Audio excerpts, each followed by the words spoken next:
ইমামে আলী মাকাম মওলা ইমামে হুসাইন আলাইহিসসালামের রূহ মুবারক ইমামে আলী মাকাম সেই রোজা আজলে যখন দেখলেন জিবে আজিমের জন্য জান কুরবানি হতে কোন নবী থেকে এই সারা আসলো না, তখন সেই রোজা আজলে সেই আলমে আরওয়াতে আল্লাহর দরবারে ইমামে আলী মাকাম উনি সারা দিলেন, লব্বাইকা আল্লাহুম্মা লব্বাইক, হে আল্লাহ আজকে আমি হুসাইন তোমার হাবিবের কলিজার টুকরা, আমি হুসাইন তোমার ওয়াহদানিয়াত তোমার হাবিবের রিসালাত জমিনের বুকে পৌঁছতে জমিনের বুকে কায়েম হতে আমি হুসাইনি কারবালার জমিনে সেই জিবে আজিমের জন্য আমি হুসাইনের জানকে আজকে হে আল্লাহ দরবারে ইলাহিতে আমি হুসাইন আমার জানকে কুরবানি করে দিলাম।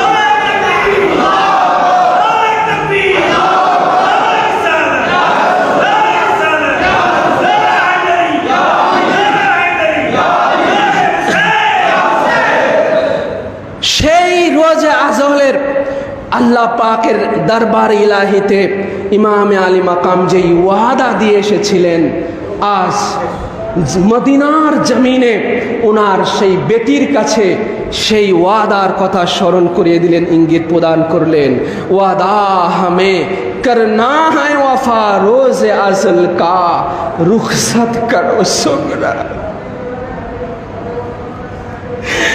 ইমামে আলী মাকাম ওনার দিল টুকরো টুকরো তাং তাং হয়ে যাওয়া দিলটা নিয়েই মদিনা ছাড়লেন। রাত্রিবেলায় যখন বিদায়ের পূর্বে রাত্রিবেলায় যখন হুজুরের রওজাতে যেতেন, আম্মা জানের রওজা মুবারকে যখন জান্নাতুল বাকিতে যেতেন, ইমাম পাক এতটা ক্রন্দন করতেন আর হুজুরের রওজা আকদাসে হাজির হয়ে বলতেন, নানা জান আমি হুসাইন এই জন্য কাঁদছি না যে আমি হাজারো দুঃখ পাবো কষ্ট পাবো, আমার উপর এত জুলুম হবে, আমার উপর এত কষ্ট আসবে, আমি এই জন্য কাঁদছি না। আমার আওলাদ পাক আমার সামনে কতল হয়ে যাবে, আমি এই জন্য কাঁদছি না। আমি হুসাইনও কতল হয়ে যাব, আমি এই জন্য কাঁদছি না।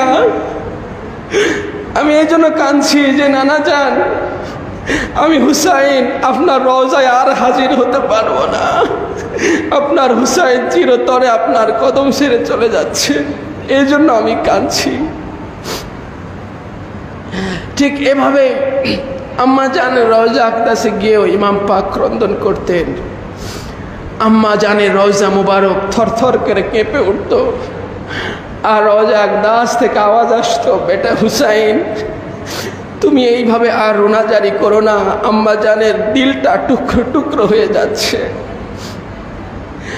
ইমামে আলী মাকাম দেখেন কত কষ্ট নিয়ে মদিনা ছেড়েছিলেন, হুজুরকে ছেড়ে আসতেছেন, আম্মা জানকে ছেড়ে আসতেছেন,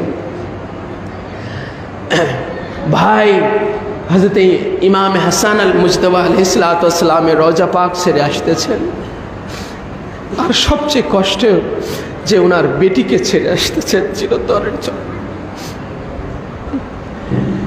একজন পিতা তার বেটিকে চিরতরে ছেড়ে যাওয়ার দৃশ্য, সেটা তো কত নির্মম দৃশ্য সেটা আমরা বলে বোঝাতে পারবো না, যেটা ইমাম পাকের বেলায় হলো। এবং একজন বেটিও তার আব্বাজানকে চির বিদায় জানাচ্ছেন, যিনারা আর কখনো ফিরে আসবেন না।